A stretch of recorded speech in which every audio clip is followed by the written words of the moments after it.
दिल्ली के पौष इलाके CR park में रहने वाली इस बुजुर्ग महिला से कहा गया कि आप डिजिटल अरेस्ट हैं, आप जहां हैं वहां बैठे रहिए, किसी को फोन किया तो वो भी अरेस्ट हो जाएगा।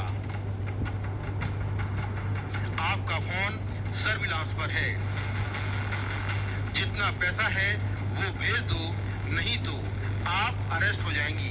आपके पास ज्यादा समय नहीं है, बस इसी से डरकर 73 साल की कृष्णा दास गुप्ता ने ठगों को 83 लाख रुपए ट्रांसफर कर दिए। I think I was hypnotized because otherwise I am not that fool to act the way they are asking me to dance. So मैंने बोला यहाँ गया हूँ, दिन अंदर गया, दिन मैंने बोला सारे पैसे RTGS करेंगे और RTGS में मैं जो एड्रेस भेजेंगे उसमें करेंगे। तो I was absolutely normal, I was not nervous, I was not this thing.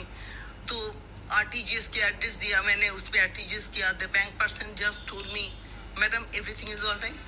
I diluted all my fixed deposits. I told them सारे तोड़ दीजिए, मैडम आपको इतना पैसा लॉस हो जाएगा। मैंने बोला कोई बात नहीं। कृष्णा दास गुप्ता दिल्ली के सीआर पार्क इलाके में अकेले रहती हैं। 2017 तक वो दिल्ली में नर्सिंग सुपरिटेंडेंट थी। उनके पति संगीत नाटक एकेडमी में डिप्टी सचिव थे, जो अब इस दुनिया में नहीं है। उनकी बेटी मुंबई में रहती है। कृष्णा दास के मुताबिक बीती 24 मई की सुबह करीब 9:30 बजे उनके मोबाइल पर एक नोटिफिकेशन आया और एक रिकॉर्डेड मैसेज आया, जिसमें लिखा हुआ था कि आपका नंबर अगले 2 घंटे में ब्लॉक हो जाएगा। फिर कहा गया कि मुंबई में आपके आधार कार्ड से एक और सिम कार्ड लिया गया है, जिससे 20 से ज्यादा पोर्नोग्राफिक मटेरियल भेजे गए हैं। इसके बाद उन्हें कहा गया कि उनका नाम जेट एयरवेज के मालिक नरेश गोयल की मनी लॉन्ड्रिंग केस में भी है। अगले 2 घंटे में उन्हें अरेस्ट कर लिया जाएगा। इसके बाद उन्हें सुप्रीम कोर्ट का फर्जी आदेश और फर्जी अरेस्ट वारंट भेजा गया। फिर पीड़ित को बैंक भेजकर उनके बैंक अकाउंट से 83 लाख रुपए ट्रांसफर करवा लिए गए। इस दौरान कृष्णा दास को किसी से बात नहीं करने दी गई और करीब 12.5 घंटे तक वो अपने घर में कैद रही। वीडियो कॉल पर पुलिस की वर्दी में फर्जी अफसर उन्हें लगातार डराता रहा। मुझे उन्होंने कैमरा के सामने बिठा के रख दिया and my daughter's phone was continuously coming and what is happening then I said no, I cannot talk, if I talk you people all will be arrest, I cannot talk. I was not entertaining anybody. I was just in that room, and this poor lady who stays with me, she was also thinking maybe something very important what is going on.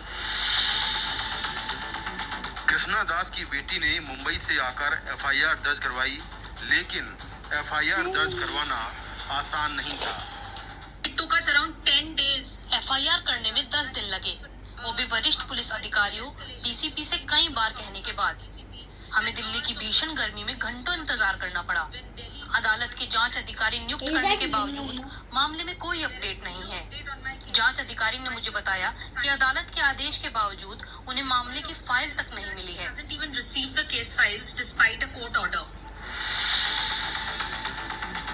एक आंकड़े के मुताबिक अकेले दिल्ली में ही हर महीने digital arrest से ठगी के 200 मामले सामने आ रहे हैं, जबकि कानून में डिजिटल अरेस्ट जैसा कुछ भी नहीं है। साइबर एक्सपर्ट पवन दुग्गल के मुताबिक इस साइबर फ्रॉड से सबको होशियार रहना चाहिए। डिजिटल अरेस्ट एक ऐसा मामला है जो कंप्यूटर रिलेटेड ऑफेंसेस के मच बियॉन्ड चला जाता है। ये नया उभरता हुआ साइबर क्राइम है।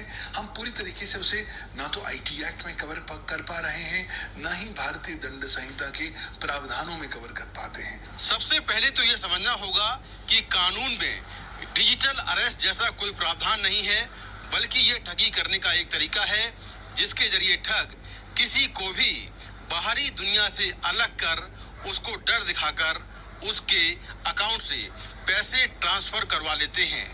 ऐसे में जरूरत है सावधान और सतर्क रहने की। नई दिल्ली से कैमरामैन स्टीफन एंथोनी के साथ मैं मुकेश सिंह सेंगर, एनडीटीवी इंडिया।